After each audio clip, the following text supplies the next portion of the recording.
संसार से मुक्त होने के लिए पाप और पाखंडी जनों के त्याग तथा शिव एवं नर्मदा के आश्रय लेने का उपदेश।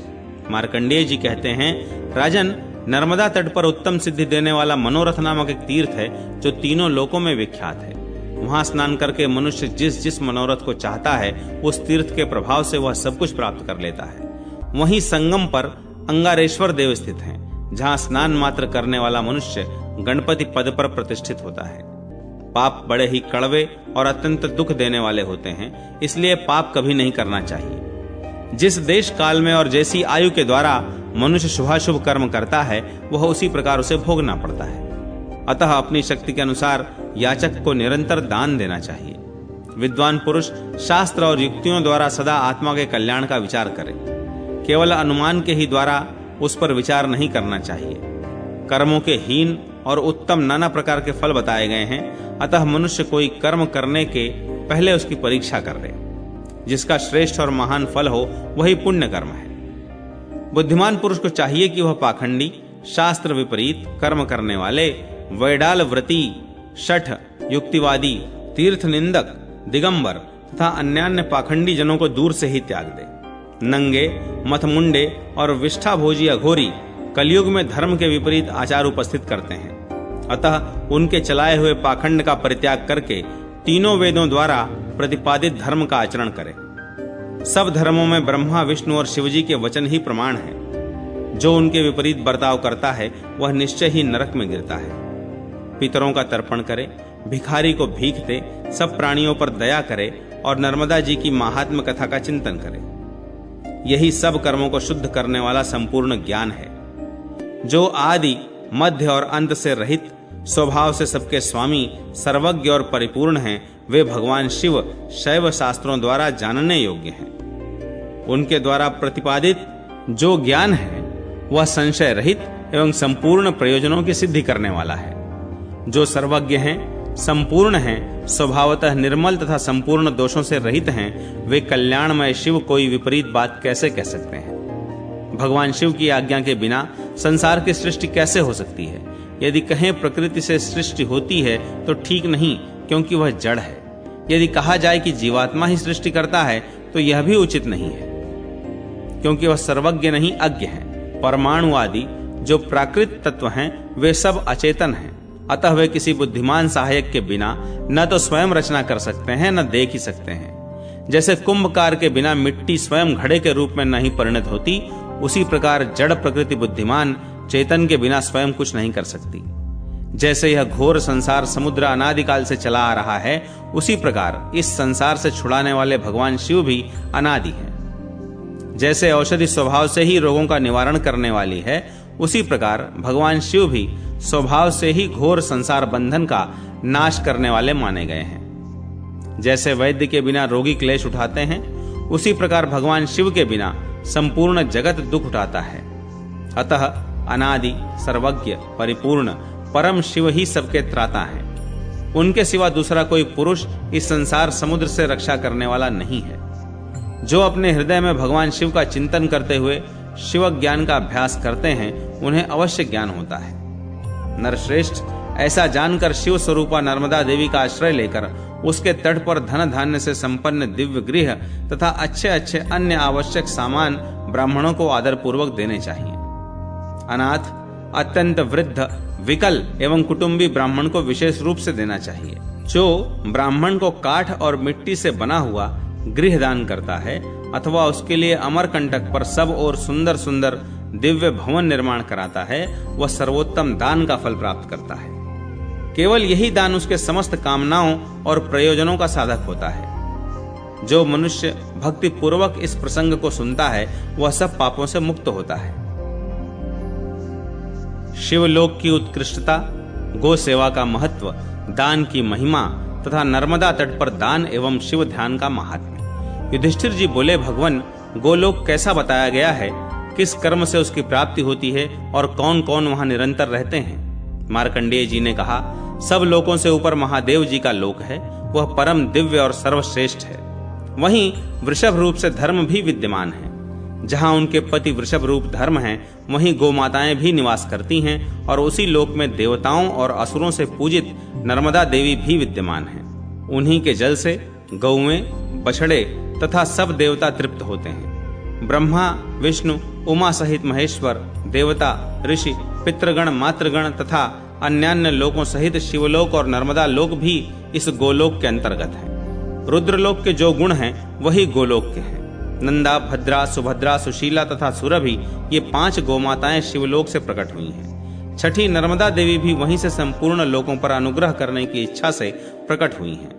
महाराज, ये सब लोक माताएं अपने गुणों द्वारा इस संपूर्ण जगत को सदा तृप्त करती रहती हैं। शिवलोक से प्रकट हुई गौएं यहाँ आकर घास खाती हैं, वन में चरती हैं, निर्मल जल पीती हैं, शरीर को पवित्र करती हैं और मधुर दूध देती हैं, जिससे संपूर्ण जीव जगत जीवन धारण करता है।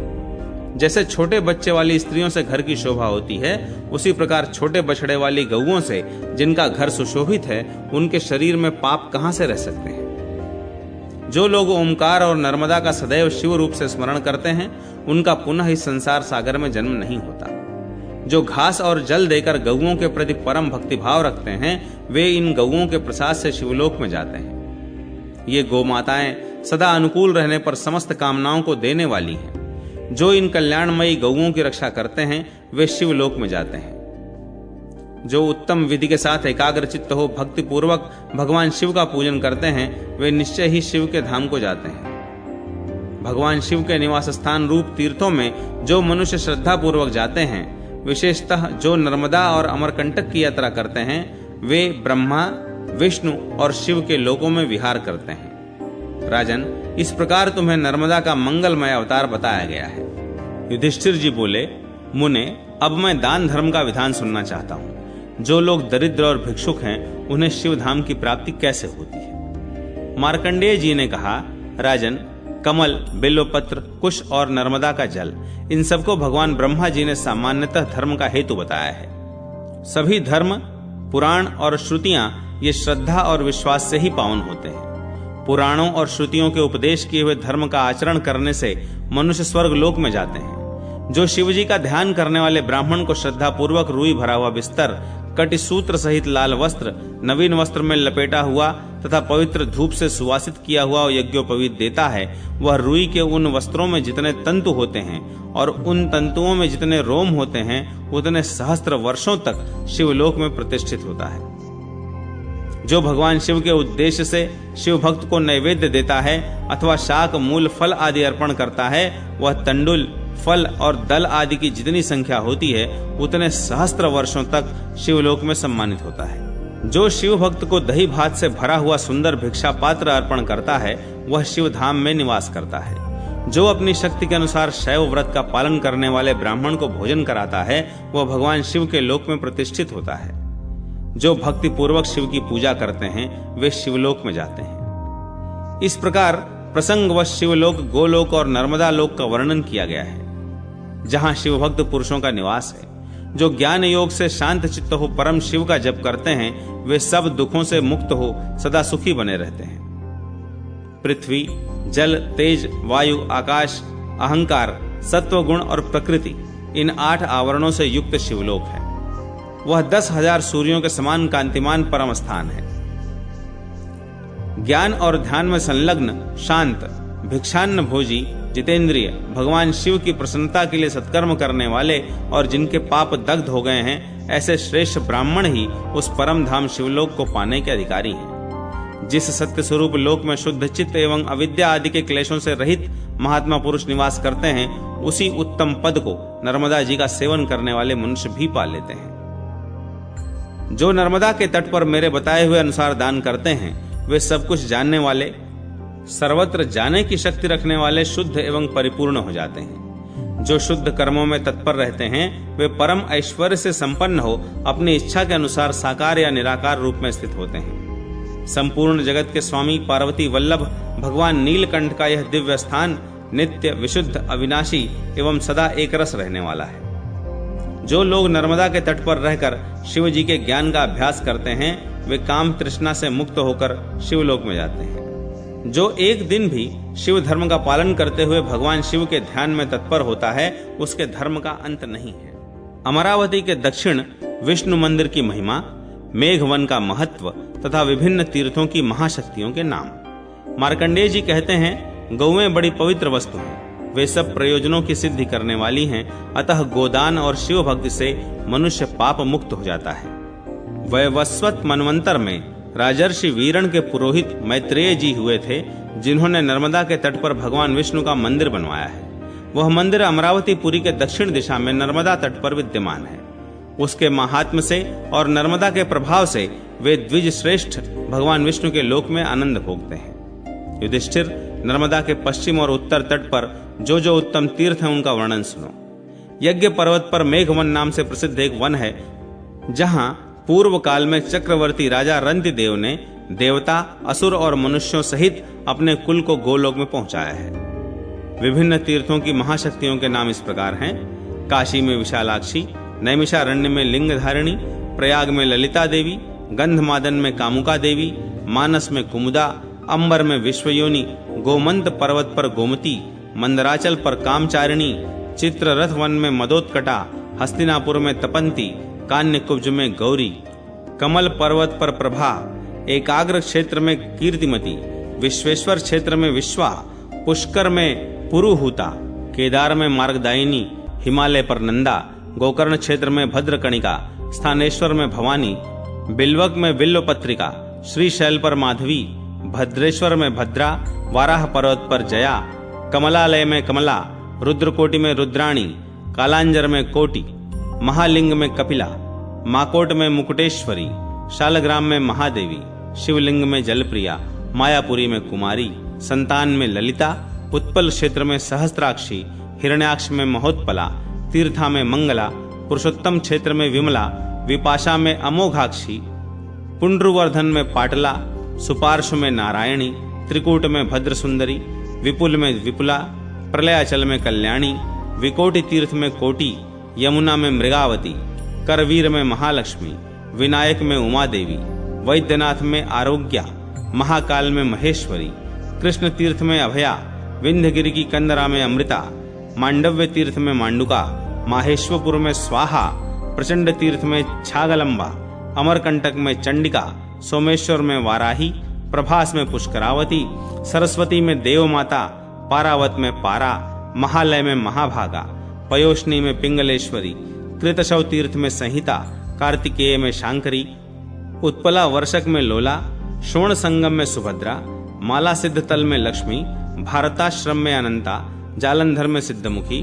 किष्किंधा पर्वत पर तारा, देवदारुवन में पुष्टि, काश्मीर मंडल में मेघा, हिमालय में भीमा देवी, वस्त्रेश्वर तीर्थ में तुष्टि, कपाल मोचन में सिद्धि, कायावरोहण में माता, शंखोद्धार में घृति, पिंडारक में ध्वनि, चंद्रभागा में कला, अक्षोद में शिवधारिणी, वैजंती में ऋता, बदरी में औषधि, उत्तर कुरु में भी औषधि, कुशद्वीप में कुशोदका, हिमकूट में मनमथा, प्रमत में सत्यवादिनी, अश्वत्थ में वंदिनी, वैश्रवण में निधि, वेदवदन में गायत्री, शिव के समीप पार्वती, देवलोक में इंद्राणी, ब्राह्मण के मुख में सरस्वती, सूर्य बिंब में प्रभा, मातृका तीर्थ में मातृका, वैष्णव तीर्थ में वैष्णवी, सतियों में अरुंधति, अप्सराओं में तिलोत्तमा, सब देहधारियों में चिति, ब्रह्मकला तथा शक्ति। ये नाम और तीर्थ संक्षेप से बताए गए हैं। जो प्रातः काल उठकर इनका पाठ करता है वह परम गति को प्राप्त होता है। इन तीर्थों में स्नान करके जो मनुष्य इन शक्तियों का दर्शन करते हैं वे सब पापों से मुक्त हो परम गति को प्राप्त होते हैं। जो इन देवियों के तीर्थ स्थानों में अपने शरीर का त्याग करता है वह ब्रह्मलोक को भेद कर शिव जी के परम धाम को प्राप्त करता है। गोदान के समय, श्राद्ध में, विवाह आदि मंगल कार्यों में तथा देवार्चन के समय भी जो इन नामों का पाठ करता है वह ब्रह्म पद को प्राप्त होता है।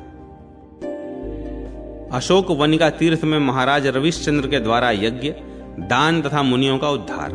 मार्कंडेय जी कहते हैं, नर्मदा के दक्षिण भाग में मांडव्य मुनि का आश्रम है।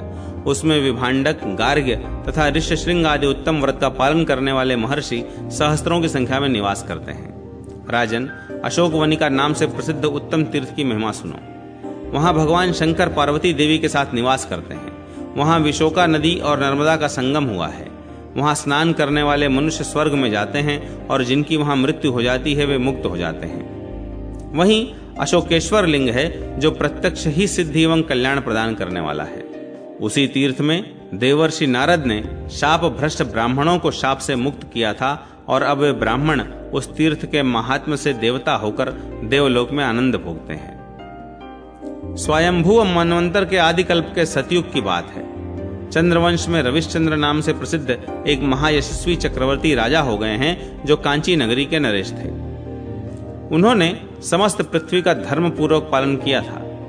एक समय वे अगस्तेश्वर तीर्थ में गए जहां भगवान शंकर का सुंदर मंदिर विद्यमान है। अगस्त्य आदि सभी तपस्वी मुनि उस तीर्थ का सेवन करते हैं। वहां नर्मदा बहती हैं और अमरकंटक पर्वत भी सुशोभित होता है। सूर्य ग्रहण के समय राजा रविश्चंद्र उस स्थान पर गए जहां मुनि मंडली से घिरे हुए महर्षि अगस्त्य तपस्या किया करते थे। उस समय महातपस्वी शांडिल्य जी ने महर्षि अगस्त्य को प्रणाम करके पूछा, तपोनिधे, महातेजस्वी राजा रविश्चंद्र आपके आश्रम पर पधारे हैं। मैं उनका पुरोहित हूं। यदि आप कृपा पूर्वक स्वीकार करें तो राजा आपके चरणार बिंदों का अर्चन करना चाहते हैं। अगस्त्य जी बोले, निप्रश्रेष्ठ रविश्चंद्र यहाँ शीघ्र आवें और सिंहासन पर विराजमान हों। उनकी आज्ञा पाकर राजा वहां आए और उन्होंने मुनि के चरणों का स्पर्श किया। मुनि ने अर्घ्य और पाद्य आदि के द्वारा राजा का सत्कार किया और कुशल समाचार पूछते हुए कहा, महाभाग, आप अंतःपुर और परिवार के साथ सकुशल तो हैं ना? राजा बोले, मुनीश्वर, आज मेरा जन्म और जीवन सफल हुआ। जो आपके चरणार बिंदों का दर्शन पाकर मैं सब पापों से मुक्त हो गया। मुनिश्रेष्ठ, सर्वतीर्थमयी नर्मदा नदी तो सर्वत्र शुभ और पावन है। मैं किस स्थान पर यज्ञ करूं? अगस्त्य जी ने कहा, राजन, एकमात्र नर्मदा देवी ही पुण्यमयी और शुभ है। जम्बू द्वीप 1,00,000 योजन का बताया गया है। उसमें जितने भी चराचर प्राणी हैं, उनमें से जो तपस्या से हीन हैं, वे भी नर्मदा का जलपान करने से भगवान शिव के लोक में जाते हैं। ओमकार आदि शिवलिंग और वैदूर्य आदि पर्वत द्वापर और कलयुग में परम पावन होते हैं। नर्मदा के दक्षिण और उत्तर भाग में जो यह देव दानव वंदित भूमि है, इसे यज्ञ भूमि कहते हैं। इसी में अशोक वनिका है जहां साक्षात भगवान महेश्वर निवास करते हैं। यहाँ किया हुआ यज्ञ बिना किसी विघ्न बाधा के परिपूर्ण होता है, ऐसा भगवान शंकर का कथन है। राजा बोले, महामुने, आपका कल्याण हो। मैं आपके साथ वहीं चलूंगा। ऐसा कहकर मुनियों से घिरे हुए राजा रविश्चंद्र नर्मदा के दक्षिण तट पर वर्तमान सुंदर पुण्य तीर्थ अशोक वनिका में आए। वहां 10 योजन विस्तृत भूमि में यज्ञ मंडप बनाया गया और यूप गाड़े गए। उस मंडल के सभी द्वार और स्तंभ मणिमाणिक्य तथा रत्नों की राशि से शोभा पा रहे थे। विश्वामित्र, भरद्वाज, कश्यप, भार्गव, ब्रह्मदृश्य, लोमश तथा दूसरे श्रेष्ठ महर्षि उस यज्ञ में सम्मिलित हुए। प्रचुर दक्षिणा पाने वाले ब्राह्मणों ने यज्ञ आरंभ किया। सब देवता बड़े प्रसन्न और तृप्त हुए। इसी समय महान क्रोधी दुर्वासा जी, यमराज, चित्रगुप्त, काल और मृत्यु भी आए। उस यज्ञ में इनके लिए कोई भाग नहीं दिया गया था। यह देखकर ये सभी कुपित हो उठे। उन सबको रुष्ट देखकर राजा रविश्चंद्र ने कहा, यज्ञ के समय में कोई मनुष्य भी आ जाए तो वह 4 भुजाधारी भगवान विष्णु के समान पूजनीय होता है। आप लोगों को भी मैं अभीष्ट वस्तु दूंगा, अतः प्रसन्न हूं। इस प्रकार राजा के द्वारा अर्घ्य, पाद्य आदि देकर प्रसन्न कराए जाने पर वे सब मुनि संतुष्ट हुए। उस समय दुर्वासा जी ने कहा, राजन, पूर्व काल में जटा और वल्कल धारण करने वाले तपस्वी लोग नेपाल में देवताओं के देवता भगवान पशुपति की भक्ति भाव से पूजा करते थे, परंतु उनके साथ उन्होंने पार्वती जी की पूजा नहीं की। इसलिए पार्वती जी ने उन ब्राह्मणों को शाप दिया, तुम लोग 1 सहस्त्र वर्षों तक कुत्ते की योनि में रहोगे। तब से वे मुनीश्वर लोग कुत्ते की योनि में पड़े हुए हैं। राजन, हमारा प्रिय करने की इच्छा से तुम उन सबको शाप से मुक्त कर दो। राजा बोले, मैं उन ब्राह्मणों को शाप से मुक्त करूंगा। ऐसा कहकर राजा ने अपने दूतों को वन में भेजा। दूतों ने उन वनवासी मुनियों को नमस्कार करके उनके पूर्व जन्म का स्मरण कराया। तब वे सब लोग अशोक वनिका में आए। उन सबको देखकर चक्रवर्ती राजा रविश्चंद्र ने बड़ी प्रसन्नता के साथ कहा, भगवान अशोकेश्वर एवं नर्मदा देवी की महिमा से, मेरे दान के प्रभाव से तथा महर्षियों के प्रसाद से ये सब मुनि कुत्ते की योनि त्याग कर शिवलोक में चले जाएं और इनका सब पाप मुझ में आ जाए। राजा के ऐसा कहते ही वे सब मुनि तत्क्षण शाप से मुक्त हो गए और राजा से इस प्रकार बोले, आप ही हमारे माता पिता और मोक्षदाता गुरु हैं। ऐसा कहकर वे सब महर्षि उमा महेश्वर धाम को चले गए। तब संपूर्ण देवताओं ने राजा को धन्यवाद दिया। देवताओं की दुंदुभियां बजने लगीं और आकाश से फूलों की वर्षा हुई। उस समय दुर्वासा जी ने कहा, महाराज, क्षत्रियों में मैंने तुम्हारे समान दूसरे किसी को न तो देखा है और न सुना ही है। मनुष्यों के लिए अपने प्राणों को त्याग देना तो सुकर है, परंतु अपने संचित धर्म का त्याग करना बहुत ही कठिन है। तुम्हारा कल्याण हो, तुम कोई वर मांगो। तब राजा हंसते हुए बोले, मुने, हमारे दान के प्रभाव से पाप बुद्धि वाले मनुष्य भी उत्तम पद को प्राप्त हों, यही मेरा प्रिय वर है। एवमस्तु, ऐसा ही होगा। यह कहकर मुनिवर दुर्वासा वहीं अंतर्ध्यान हो गए। अमित तेजस्वी राजा के उस अद्भुत कर्म को देखकर धर्मराज ने कहा, राजन, मैं तुम्हें वर देता हूं, जिसने अपना उत्तम पुण्य दे दिया उसने यमलोक और देवलोक को भी जीत लिया। राजेंद्र, तुम अवश्य वर पाने के योग्य हो। रविश्चंद्र बोले, सूर्यनंदन, मेरे 100 यज्ञ, दान और तपस्या के प्रभाव से वे सभी पापी जीव शिवधाम को प्राप्त हो जाएं, जो इस समय पाप योनि में पड़े हुए हैं। मैं इसी वर को प्राप्त करना चाहता हूं, आप मुझ पर कृपा करें। यमराज ने कहा, सत्य धर्म का पालन करने वाले राजेंद्र, तुम्हारी यह इच्छा पूर्ण हो। सुव्रत, इस सत्य के प्रभाव से तुम उत्तम लोक को जाओ। राजन, तुमने जिन सैकड़ों क्षत्रियों और सहस्त्रों अन्यान्य जीवों का पाप से उद्धार किया है, उन सब की कोई गणना नहीं है। ऐसा कहकर धर्मराज देव दानव वंदित कामिक विमान पर आरूढ़ हो अपने लोक को चले। वागीश्वर तीर्थ में राजा ब्रह्मदत्त के यज्ञ में प्रेतों का उद्धार तथा सहस्त्रावर्त आदि तीर्थों की महिमा। मार्कंडेय जी कहते हैं, नर्मदा के उत्तर तट पर वागीश्वर नामक का एक पुर है। वहां वागु नाम वाली नदी नर्मदा के साथ मिली है। उस संगम में जो स्नान करते हैं वे स्वर्ग को जाते हैं, और जो मरते हैं वे मुक्त हो जाते हैं। वहां दानवों का विनाश करने वाली वागीशा चामुंडा रहती हैं। मणिभद्र और वीरभद्र आदि सैकड़ों राजा उस तीर्थ के प्रभाव से शाप मुक्त हुए हैं। वहां तिल सहित पिंड दान करने से पितरों को उत्तम गति प्राप्त होती है। सूर्यवंश में अयोध्या के चक्रवर्ती राजा ब्रह्मदत्त प्रसिद्ध हैं।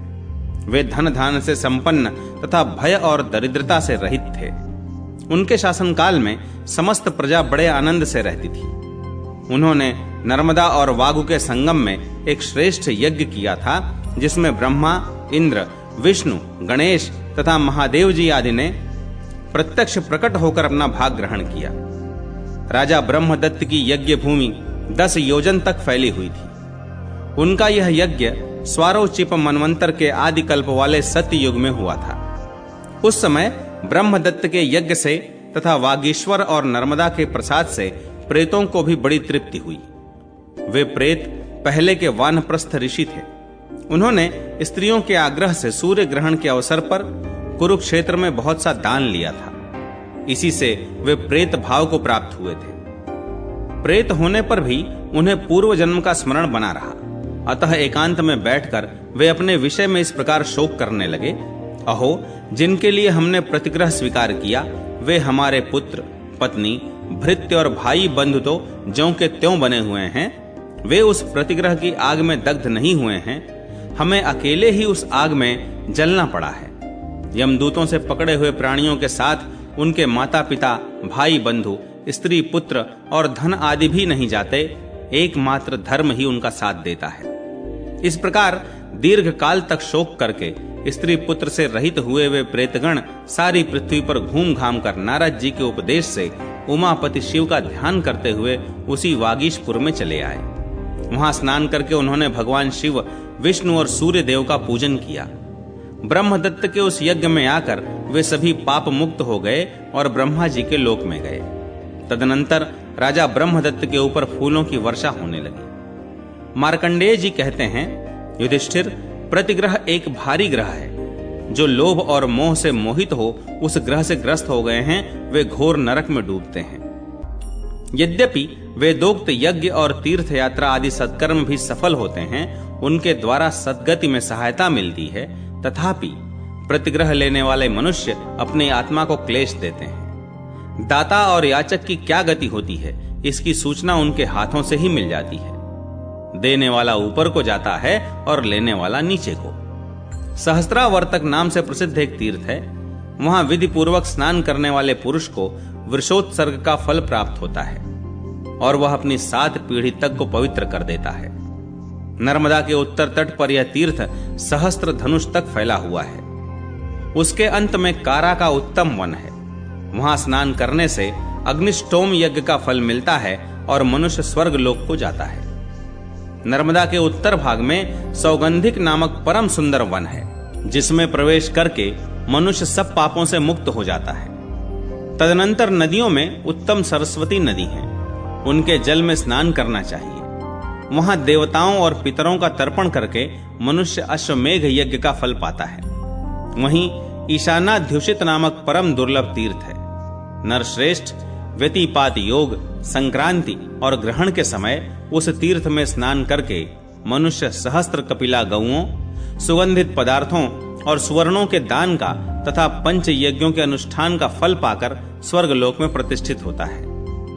भारत वहीं त्रिशूल नामक तीर्थ है। वहां जाकर जो स्नान और देवता पितरों का पूजन करता है, वह देह त्याग के पश्चात गणपति पद को प्राप्त होता है। युधिष्ठिर, नर्मदा के उत्तर तट पर ब्रह्मोद नाम से विख्यात एक तीर्थ है, जो इच्छानुसार भोग एवं फल देने वाला है। यहाँ पर श्राद्ध का दान देने से पितर ब्रह्मलोक में जाते हैं। नर्मदा के उत्तर भाग में अत्यंत उत्तम सोम तीर्थ है। वहां स्नान करके मनुष्य स्वर्ग लोक में सम्मानित होता है। देवपथ तीर्थ, शुक्ल तीर्थ, दीप्तिकेश्वर की महिमा, देवासुरों के द्वारा महादेव जी की स्तुति तथा वैष्णव तीर्थ की महिमा। मार्कंडेय जी कहते हैं, तदनंतर देवपथ नामक सर्वदेवमय शुभ तीर्थ है। उसमें विधि पूर्वक स्नान करने वाला पुरुष सब यज्ञों का फल पाता है। वहीं देवपथ नाम से प्रसिद्ध शिवलिंग भी है, जिसका श्रद्धा पूर्वक दर्शन करने से पितरों की उत्तम गति होती है। वहीं सहस्त्र यज्ञ नाम का उत्तम तीर्थ है, जहां मार्गशीर्ष मास में एकादशी तिथि को भगवान विष्णु की पूजा करके मनुष्य सहस्त्र यज्ञों के अनुष्ठान का फल पाता है। उस तीर्थ के प्रभाव से वह पाप रहित हो जाता है। वह यमलोक को नहीं देखता और पशु पक्षियों की योनि में भी नहीं जाता। तदनंतर शुक्ल तीर्थ में जाए। उसमें स्नान करने वाला मनुष्य 10 गोदान का फल पाता है। शुक्ल तीर्थ 8 हाथ का है। वहां कालाग्नि रुद्र तथा श्रीकंठ देव हैं। पूर्व काल में इंद्र ने भी देव उमापति को नर्मदा के जल से नहलाकर बिल्व पत्रों द्वारा उनका पूजन किया था। शुक्ल तीर्थ के प्रभाव से ही देवता उद्दीप्त हो रहे हैं। वहीं कश्यप जी का देवताओं और सिद्धों से सेवित पुण्य आश्रम है। वहां 10,000 मुनि शुक्लेश्वर की उपासना करते हैं। कुबेर ने सूर्य ग्रहण के अवसर पर शुक्ल तीर्थ में चंदन, अगर, कपूर, फूलमाला, चंदोवा, ध्वज तथा दीपमाला आदि उपचारों से महेश्वर का पूजन किया था। अतः उस तीर्थ के प्रभाव से ही वे यक्षों के राजा और धन के स्वामी हुए हैं। उसी तीर्थ के प्रभाव से देवताओं ने देवलोक में नाना प्रकार के भोग प्राप्त किए हैं। वह तीर्थ सर्व तीर्थमय और सर्वदेवमय है। वहां स्नान और महादेव जी का पूजन करके मनुष्य सब देवताओं और दैत्यों के गणों से पूजित होता है। राजन, ययाति नाम से प्रसिद्ध एक चक्रवर्ती राजा हो गए हैं। उन्होंने बड़े बड़े यज्ञों द्वारा भगवान यज्ञ पुरुष का पूजन किया है। जहां पुण्य सलीला मधुमती नदी नर्मदा के साथ मिली है, वहां उन्होंने ब्राह्मण ऋत्विजों के साथ यज्ञ प्रारंभ किया था। वहीं मध्येश्वर लिंग है, जहां साक्षात भगवान महेश्वर निवास करते हैं। वहां स्नान करने वाले स्वर्ग में जाते हैं और जो वहां मरते हैं वे मुक्त हो जाते हैं। उसी स्थान पर भगवान विष्णु ने मधु और कैटभ नामक दैत्यों का वध किया था। वहां श्री विष्णु देव के पूजन से सहस्त्र गोदान का फल मिलता है। उस तीर्थ में तिलों के साथ जलदान और पिंडदान करने से पितर 14 इंद्रों की स्थिति काल तक तृप्त रहते हैं। ययाति का यज्ञ पूर्ण होने के पश्चात वहां पाताल से कालाग्नि के समान कांतिमान एक शिवलिंग प्रकट हुआ। भारत उस लिंग की प्रभा से संपूर्ण जगत उज्जवल हो गया। तब लिंग रूपधारी भगवान वृषध्वज ने राजा ययाति से कहा, राजन, तुम्हारा कल्याण हो, तुम कोई वर मांगो। ययाति बोले, देव, आप भगवती पार्वती के साथ यहाँ रहें और इस स्थान का कभी त्याग न करें। यहाँ किए हुए यज्ञ, दान आदि सब कार्य सदा अक्षय हों। तपस्या और दान से रहित पापी मनुष्य भी यहाँ स्नान करके शुक्ल तीर्थ के प्रभाव से आपके लोक में चले जाएं। महादेव जी ने कहा, राजन, तुमने जो कुछ कहा है वह सब सत्य होगा।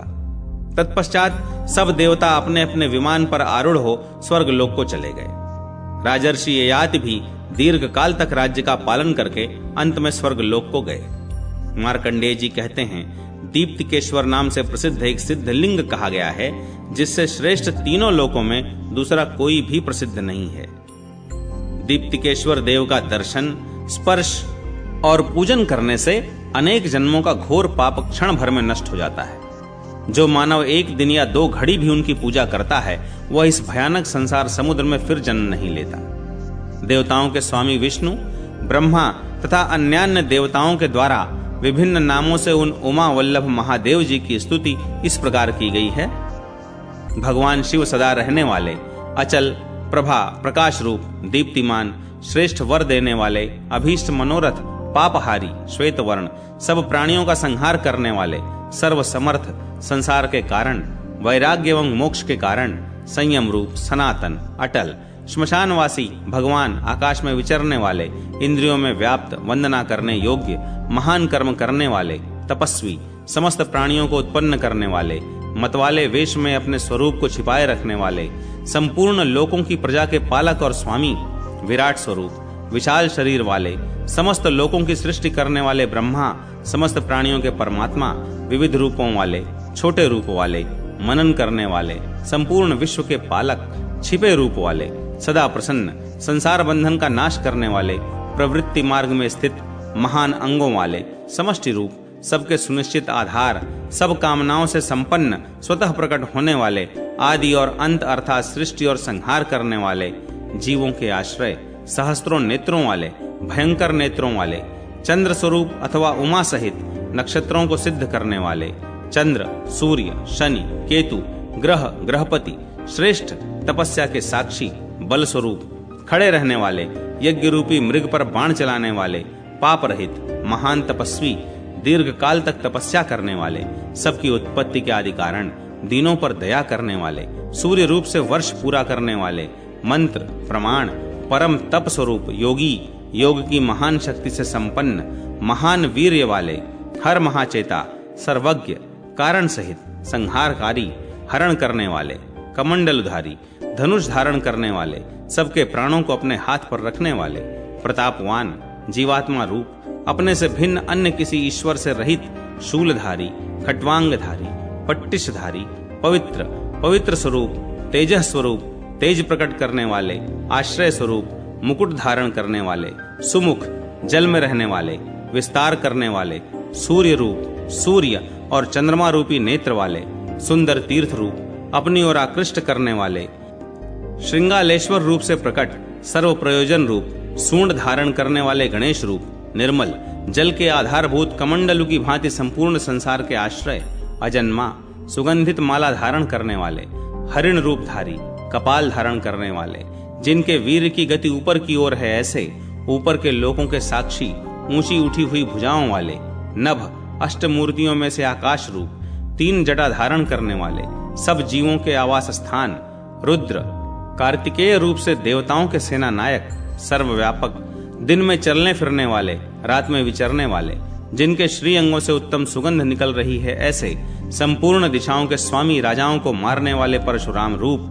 त्रिपुरासुर, अंधकासुर आदि दैत्यों को मारने वाले, धारण पोषण करने वाले, रूप गुण स्वरूप, सिंह और शार्दूल रूप से प्रकट, व्याघ्रेश्वर, गजासुर का गीला चमड़ा धारण करने वाले, पीड़ा हरने वाले, समय से योग साधना में तत्पर, महानाद स्वरूप, सबके निवास स्थान, चारों ओर जाने वाले मार्ग स्वरूप, दुर्घर्ष प्रेतों में विचरने वाले, समस्त प्राणियों में रहने वाले, महान ईश्वर, अनेक रूपों में प्रकट, बहुत धन वाले, समस्त पुरुषार्थ स्वरूप, उत्तम गति स्वरूप, तांडव नृत्य को पसंद करने वाले, तांडव नृत्य करने वाले, नाचने वाले, मेघ स्वरूप, भयंकर, बड़ी भारी तपस्या करने वाले, सब में वास करने वाले, अविनाशी, पर्वतों को धारण करने वाले, आकाश रूप, सहस्त्रों रूपों में प्रकट, जानने योग्य, उद्योग एवं निश्चय रूप, निर्णय एवं सिद्धांत रूप, अन्याय न सहने वाले, क्षमाशील, चतुर, दक्ष यज्ञ का विध्वंस करने वाले, दक्ष यज्ञ का अपहरण करने वाले,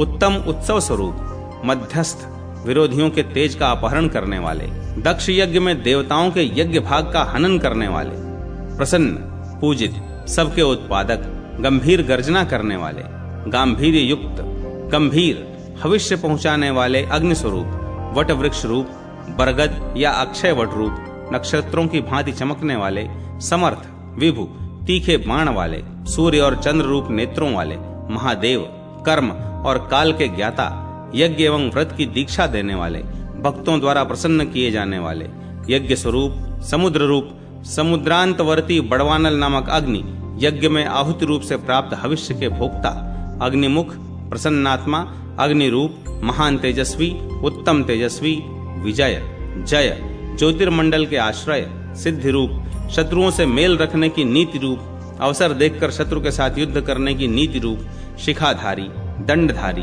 जटा धारण करने वाले, लपट वाले, मूर्तिमान जल रूप, बलहीन, बाह्य स्वरूप, बांस का डंडा धारण करने वाले, पापियों को बेताल की भांति भय देने वाले, कालाग्नि, काल को भी दंड देने वाले, तारा स्वरूप अथवा अविनाशी शरीर वाले, अभ्युदय रूप, ब्रह्मा रूप, सुगंध वहन करने वाले वायु रूप, सबसे ज्येष्ठ, प्रजाजनों के रक्षक, विष्णु स्वरूप, भुजा की भांति सबके सहायक, यज्ञ में विशिष्ट भाग ग्रहण करने वाले, सब और मुख वाले, संसार बंधन से मुक्त करने वाले, देव समुदाय रूप, सुवर्णमय कवच धारण करने वाले, जगत स्वरूप, रजोगुण रहित, भस्म लगाने वाले, बड़े आचारवान, विख्यात यश वाले, आदि रहित, सब प्राणियों के आदि कारण, सबके आदि पुरुष, सबके जन्मदाता, सबके ज्ञानदाता, सर्प स्वरूप, महान आवाज से युक्त, तुच्छ वस्तु की माला धारण करने वाले, मस्तक पर उठती हुई गंगा की लहरों को जानने वाले, तीन वेद और तीनों लोक जिनके पद अर्थात स्थान हैं, वे भगवान शिव त्रिनेत्रधारी,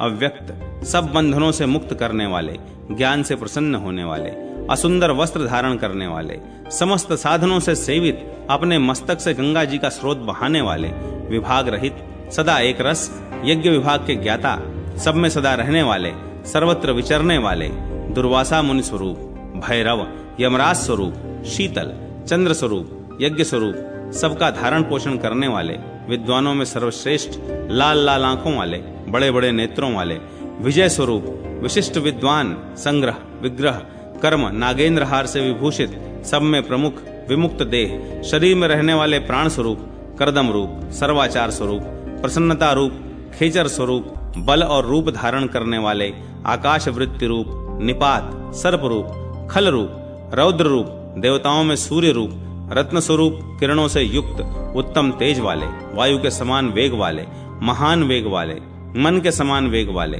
रात्रिचारी, सर्वावास, लक्ष्मी के निवास स्थान, व्यापक, लोकेश जिनकी कलाएं हैं वे, हर, मुनि, आत्मगति, लोक, सहस्त्रमुख, विभु स्वरूप, यक्षों से युक्त, कुबेर रूप, बाज पक्षी के समान वेग वाले, प्रकाश रूप, प्रजाओं के स्वामी, मतवाले, कामदेव के तुल्य रूप वाले, अर्थ और अनर्थ की प्राप्ति में कारण, महान सिद्ध योग स्वरूप, भक्तों के क्लेशों का अपहरण करने वाले, सिद्ध, सर्वार्थ साधक, भिक्षु, भिक्षु रूप, 6 प्रकार के ऐश्वर्यों के स्वामी, कोमल चमड़ी वाले, विशाल सेना वाले कार्तिकेय रूप, विशाख स्कंद, जिनका भाग लाठी में बांधा जाता है वे, गौओं के पालक, हाथ में वज्र धारण करने वाले, रोकने वाले, विशेष रूप से स्थित, स्तब्ध करने वाले, नक्षत्र रूप, शत्रु को भी सहारा देने वाले, काल, वसंत रूप, महुआ के समान नेत्रों वाले, बृहस्पति रूप, अन्न ही जिनकी सेना है ऐसे, निष्ठावान, आश्रम सूचक, ब्रह्मचारी,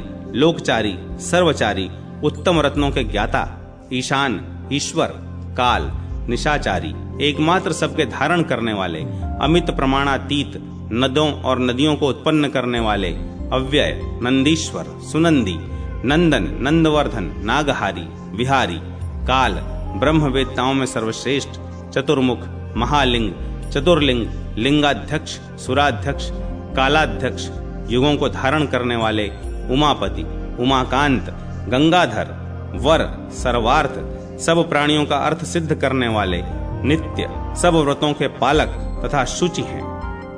नाथ, ब्रह्मा आदि देवताओं और महर्षियों को भी जिनका ज्ञान नहीं होता, उन्हीं आप परात्पर परमात्मा की स्तुति कैसे की जा सकती है?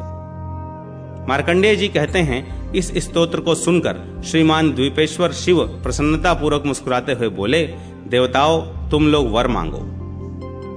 देवता बोले, महेश्वर आप दैत्यों के विनाश और हमारी रक्षा के लिए उद्यत रहें। जो पाप परायण अधम मनुष्य भी यहाँ के 5 लिंगों का अर्चन करे उसे वह उत्तम गति प्राप्त हो जो बड़े बड़े यज्ञों द्वारा भी दुर्लभ है। पूर्व काल में उसी तीर्थ में इंद्र ने देव दानव वंदित देवाधिदेव उमापति का सहस्त्र नामों द्वारा स्तवन किया था। इससे भगवान शंकर का प्रसाद प्राप्त करके वे देवराज के पद पर प्रतिष्ठित हुए। इसी प्रकार कुबेर ने लक्षेश्वर देव का स्तवन किया था। युधिष्ठिर, उस तीर्थ में जो मोक्षदा नाम वाली देवी हैं, उन्हीं को पार्वती जानो। मोक्षेश्वर सिद्ध लिंग है, वहां देवता और असुर भी मस्तक नवाते हैं। तदनंतर परम उत्तम वैष्णव तीर्थ को जाए। वह तीर्थ कोकिला नाम से विख्यात है और सब पापों का नाश करने वाला है। देवाधिदेव भगवान जनार्दन उसे वैष्णव क्षेत्र कहते हैं। जो मनुष्य वहां परम पवित्र एकादशी व्रत करके दीपमाला को जगाता है, उसकी इस दुखद मर्त्यलोक में पुनः आवृत्ति नहीं होती। वहां पर श्राद्ध आदि करने से पितरों को अनंत काल तक तृप्ति बनी रहती है। इसी तीर्थ में किए हुए पुण्य से ध्रुव नक्षत्रों के तेज से परम उज्जवल होकर ध्रुव पद को प्राप्त हुए हैं। नर्मदा सर्वतीर्थमयी है, महादेव जी भी सर्वदेवमय हैं, बुद्धि सर्वधर्ममयी है तथा तपस्या क्षमा और सत्यमय है। पांचों इंद्रियों को वश में करना ब्रह्मचर्य है और यह ब्रह्मचर्य ही तपस्या का मूल है। क्षमा, सत्य, जप, स्वाध्याय और तप, इन्हीं का नाम संयम है। राजन, जो मनुष्य प्रातः काल उठकर द्वीपेश्वर, कपिलेश्वर और नरकेश्वर इन सब का नाम लेता है, वह सब तीर्थों का फल पाकर शिवलोक में प्रतिष्ठित। नर्मदा जी की तथा भगवान विष्णु की स्तुति। मार्कंडेय जी कहते हैं, पूर्व काल में जब नर्मदा इस लोक में आ रही थी, उस समय देवताओं और ब्रह्मर्षियों ने उन्हें नमस्कार करके उनका स्तवन किया। देवी, आपने चराचर प्राणियों सहित मर्त्य लोक को पवित्र एवं पुण्यमय कर दिया है। जल के रूप में प्राप्त हुई नर्मदा जी महादेव जी की उत्तम कला हैं। आप ही उमा, कात्यायनी, गंगा, यमुना, सरस्वती, चामुंडा, चर्चिका देवी तथा रेवा हैं। देवी, आपका प्रादुर्भाव भगवान शंकर से हुआ है। आप पुण्यमय प्रवाह स्वरूपा हैं। मेकल नामक पर्वत से प्रकट होने के कारण आपको उसकी कन्या कहते हैं। सबने आपका स्तवन किया है। आपके तट यज्ञ यूप से सुशोभित हैं। आप समस्त तीर्थों के मुकुटमणि हैं और स्वर्ग तथा मोक्ष प्रदान करने वाली हैं। आप ही संपूर्ण प्राणियों को तारने वाली और उनके पापों का नाश करने वाली हैं। लक्ष्मी, स्वाहा, स्वधा और यशस्विनी पुरुहूता भी आप ही हैं। सुव्रते, आपने जल रूप से संपूर्ण जगत को व्याप्त कर रखा है। आपके संगम और सिद्ध लिंग को देवता तथा असुर भी नमस्कार करते हैं। युधिष्ठिर ने पूछा, मुनिश्रेष्ठ, जिस मनुष्य के कर्म रूप बंधन नहीं टूटे हैं, उसे किस प्रकार परम पद की प्राप्ति हो सकती है? मार्कंडेय जी बोले, राजन, पूर्व काल में भगवान विष्णु ने महात्मा ब्रह्मा जी को परम पद प्राप्ति का उपाय बताया था। वह उपाय है भगवान विष्णु का स्तवन, जो इस प्रकार है। मैं कमल के समान नेत्रों वाले पापहारी हरि श्री नारायण देव की शरण लेता हूँ, जो संपूर्ण लोकों के रक्षक, सहस्त्रों नेत्रों से विभूषित, अविनाशी एवं परम पद स्वरूप हैं तथा भूत, भविष्य और वर्तमान के स्वामी हैं। उन भगवान विष्णु की मैं शरण लेता हूँ, जो सब भूतों की सृष्टि करने वाले तथा अनंत बल पराक्रम से संपन्न हैं, जिनकी नाभि से कमल प्रकट हुआ है, जो इंद्रियों के स्वामी, सत्य स्वरूप तथा विकार रहित हैं। उन श्री विष्णु की मैं शरण लेता हूँ, जो हिरण्य गर्भ स्वरूप, पृथ्वी को अपने गर्भ में रखने वाले, अमृत, सब और मुख वाले, नाशहीन तथा अपने सिवा किसी अन्य स्वामी से रहित हैं। उन सूर्य के सदृश कांतिमान श्री हरि की मैं शरण लेता हूँ, जिनके सहस्त्रों मस्तक हैं, जो द्युतिमान देव, वैकुंठ धाम के अधिपति, सूक्ष्म, अचल, वरेण्य और अभयदाता हैं। उन भगवान गरुड़ वाहन की मैं शरण लेता हूँ, जिन्हें नारायण और हरि कहा गया है, जो योगात्मा, सनातन पुरुष तथा सब लोगों को शरण देने वाले हैं। उन अविनाशी ईश्वर की मैं शरण लेता हूँ, जो संपूर्ण भूतों के स्वामी हैं, जिनसे यह संपूर्ण जगत व्याप्त हो रहा है, तथा जो संहारकारी देवता हैं, वे भगवान विष्णु मुझ पर प्रसन्न हो। पूर्व काल में जिनसे कमल योनि प्रजापति ब्रह्मा जी का प्रादुर्भाव हुआ है, वे पितामह ब्रह्मा से भी परे विराजमान भगवान विष्णु मुझ पर प्रसन्न हो। प्राचीन काल में जब महाप्रलय हो गया था, संपूर्ण चराचर जगत नष्ट हो चुका था, उस समय जो योग स्वरूप परमात्मा अकेले ही शेष थे, वे श्री विष्णु मुझ पर प्रसन्न हो। जो पृथ्वी रूप से इस पृथ्वी को जीत लेते हैं अथवा वाराह रूप धारण करके पृथ्वी को अपने अधिकार में करते हैं, जो सत्य, काल, धर्म, क्रिया, फल और गुण स्वरूप हैं, सत्पुरुषों की वाणी रूप, वे भगवान वासुदेव मुझ पर प्रसन्न हो। योगावास, आपको नमस्कार है। सबके आवास स्थान वरदायक यज्ञ भोगी और पंचभोगी नारायण आपको नमस्कार है। वासुदेव, संकर्षण, प्रद्युम्न और अनिरुद्ध इन 4 रूपों वाले जगतधाम, लक्ष्मी निवास, वरप्रद, विश्वास, साक्षीभूत, जगतपते आपको नमस्कार है। ज्ञान सागर आप अजेय हैं। 6 प्रकार की उर्मियों से जिसका विभाग किया जाता है वह संपूर्ण विश्व एकमात्र आपका ही स्वरूप है। आप वृषाकपि, मृगाधिप और काल हैं, आपको नमस्कार है।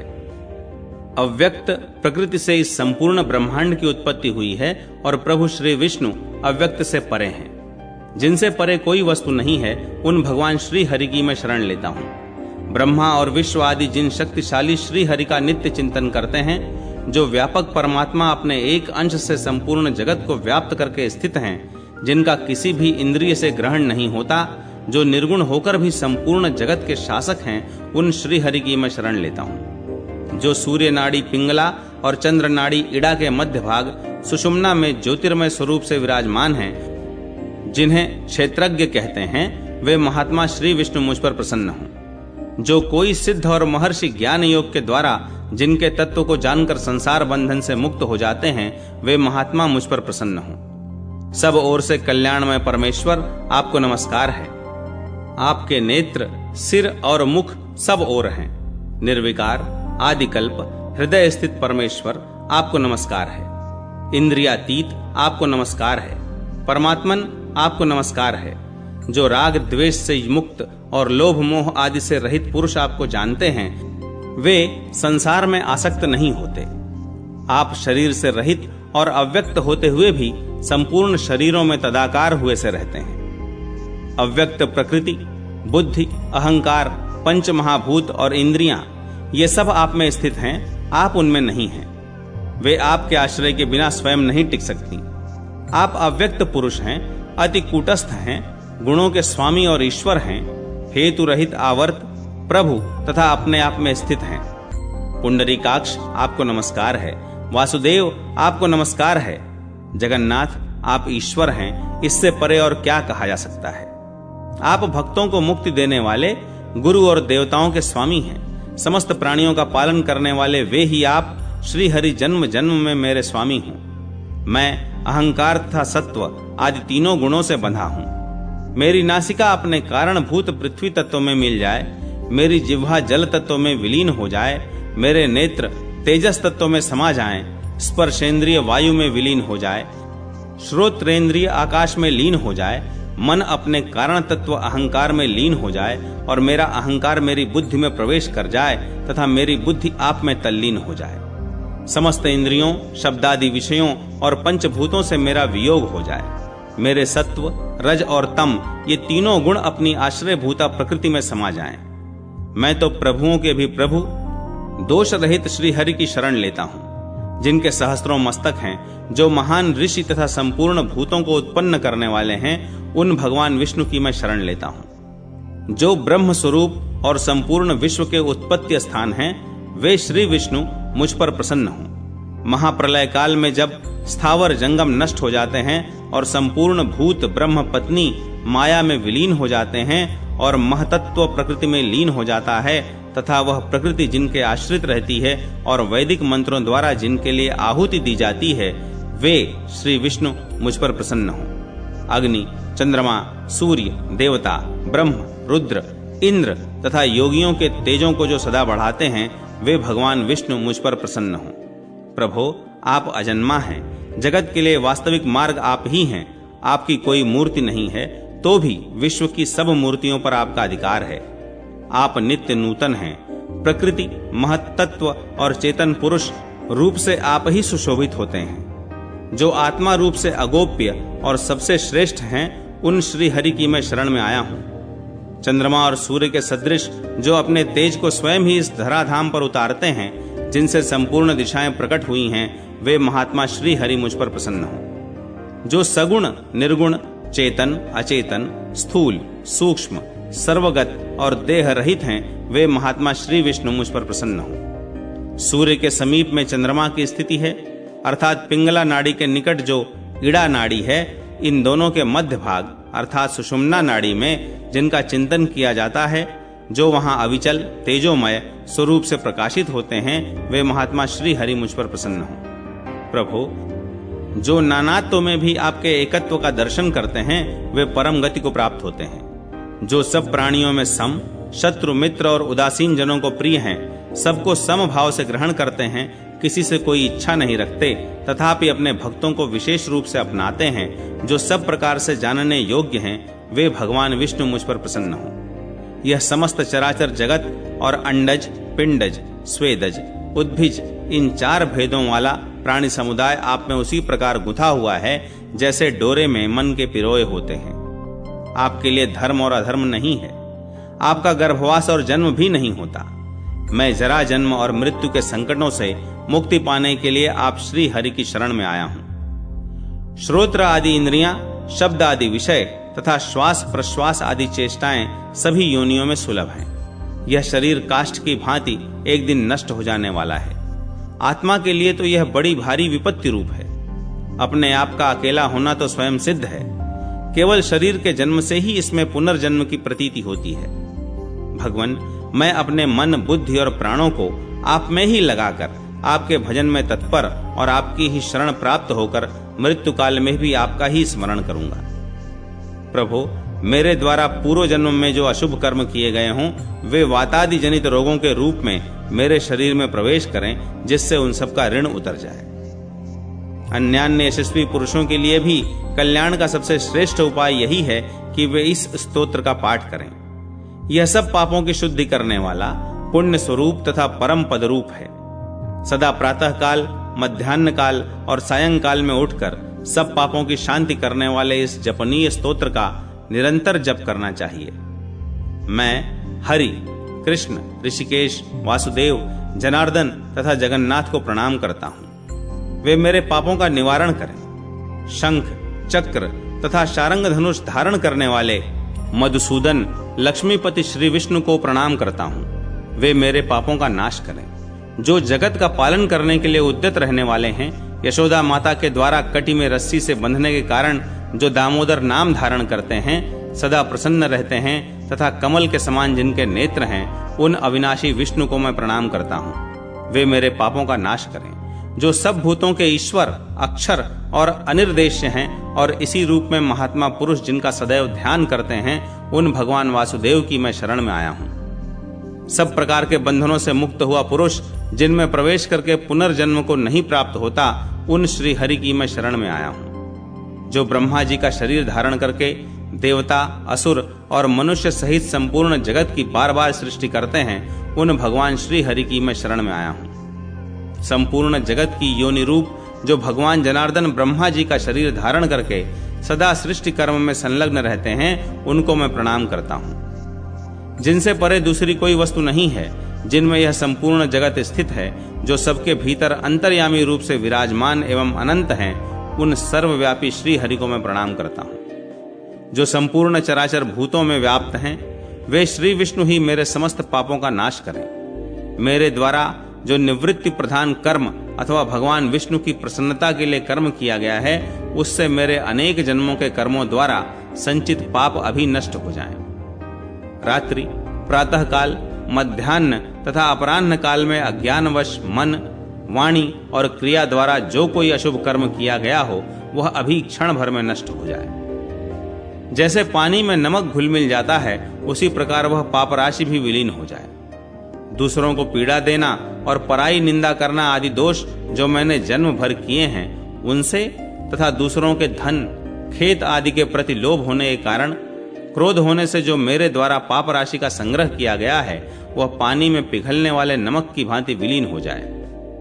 विष्णु, वासुदेव, हरि, केशव, जनार्दन तथा श्री कृष्ण को नमस्कार है, बार बार नमस्कार है। युधिष्ठिर, इस स्तोत्र को ब्रह्मा जी से अंगिरा ने और अंगिरा से इंद्र ने प्राप्त किया। इधर वशिष्ठ जी ने इस स्तोत्र को राजाओं में श्रेष्ठ नाभाग को सुनाया था। प्रजापालक राजर्षि नाभाग ने अतुल प्रभावशाली इस विष्णु स्तोत्र का सदैव पाठ किया। तत्पश्चात नर्मदा के जल में स्नान और अनेक प्रकार के दान करके राजा नाभाग अपनी पुरी को गए। जो इस स्तोत्र द्वारा भगवान जनार्दन की स्तुति करता है, उसका इस घोर संसार सागर में पुनरागमन नहीं होता। मेघनाद तीर्थ का प्राकट्य और उसकी महिमा। मार्कंडेय जी कहते हैं, युधिष्ठिर, प्राचीन त्रेता युग की बात है। पुलस्त्य पौत्र त्रिलोक विजयी रावण देवताओं के लिए कंटक हो गया था। वह वरदान पाकर देवता, दानव, यक्ष, गंधर्व, नाग तथा राक्षस सबके लिए अवध्य हो गया था और पृथ्वी पर सब और इच्छानुसार विचरण करता था। उन दिनों परम सुंदर देवगिरी पर मय नाम से विख्यात एक बलोन्मत्त दानव रहता था। रावण वहां मय को उपस्थित जान उसके समीप जाकर विनीत भाव से खड़ा हो गया। मय ने दान और सम्मान पूर्वक रावण का स्वागत सत्कार किया। तब रावण ने मय से पूछा, प्रभो, यह किसकी कन्या है? इसका नाम क्या है और यह किस लिए उग्र तपस्या कर रही है? मय बोला, राक्षस राज, मैं दानवों का राजा मय हूँ। मेरी पत्नी का नाम तेजवती है। यह सुंदरी कन्या भी मेरी ही है। इसका नाम मंदोदरी है। यह पति के लिए तपस्या कर रही है। मय का यह वचन सुनकर मदोन्मत्त रावण मय से विनीत होकर बोला, महाभाग, मैं देवताओं और दानवों का दर्प दलन करने वाला पुलस्त्य पौत्र राजा रावण हूँ और आपसे प्रार्थना करता हूँ कि आप अपनी कन्या मुझे दे दें। उसे पितामह ब्रह्मा जी के कुल में उत्पन्न जान महात्मा मय ने भी विधि विधान से उसके साथ अपनी पुत्री का ब्याह कर दिया।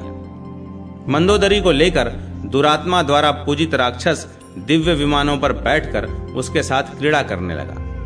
कुछ काल में पुत्रवानों में श्रेष्ठ रावण ने एक पुत्र को जन्म दिया। उस पुत्र ने जन्म लेते ही संवर्तक मेघ के समान बड़ी भारी गर्जना की, इसलिए ब्रह्मा जी ने उसका नाम मेघनाद रख दिया। मेघनाद ने बड़े होने पर उत्तम व्रत का आश्रय लिया और उमा सहित देवेश्वर भगवान शंकर की आराधना प्रारंभ की। वह विधि पूर्वक व्रत, नियम, दान, होम, जप एवं दिव्य कृच्छु चांद्रायण आदि व्रतों द्वारा अपने शरीर को कष्ट देने लगा। एक दिन मेघनाद कैलाश पर्वत पर गया और वहां से एक शिवलिंग लेकर दक्षिण दिशा की ओर लौट पड़ा। नर्मदा के किनारे पहुंचने पर उसने उस लिंग को एक स्थान पर रख दिया और स्नान करके महादेव जी का पूजन किया। फिर अपना जप पूरा करके जब वह लंका में जाने को उद्यत हुआ, तब उसने वहां पड़े हुए एक अन्य शिवलिंग को बाएं हाथ से उठाया। इस प्रकार जब वह पहले वाले और दूसरे शिवलिंग को भी भक्ति पूर्वक ले जाने लगा, तब महादेव जी का वह महालिंग नर्मदा के जल में गिर पड़ा और दूसरा भी नर्मदा के उत्तर तट पर गिर गया। जो नर्मदा के उत्तर तट पर गिरा, वह शोभायमान लिंग वहां मेघनादेश्वर के नाम से विख्यात हुआ और जो जल के भीतर गिर पड़ा, उसका नाम मध्यमेश्वर हुआ।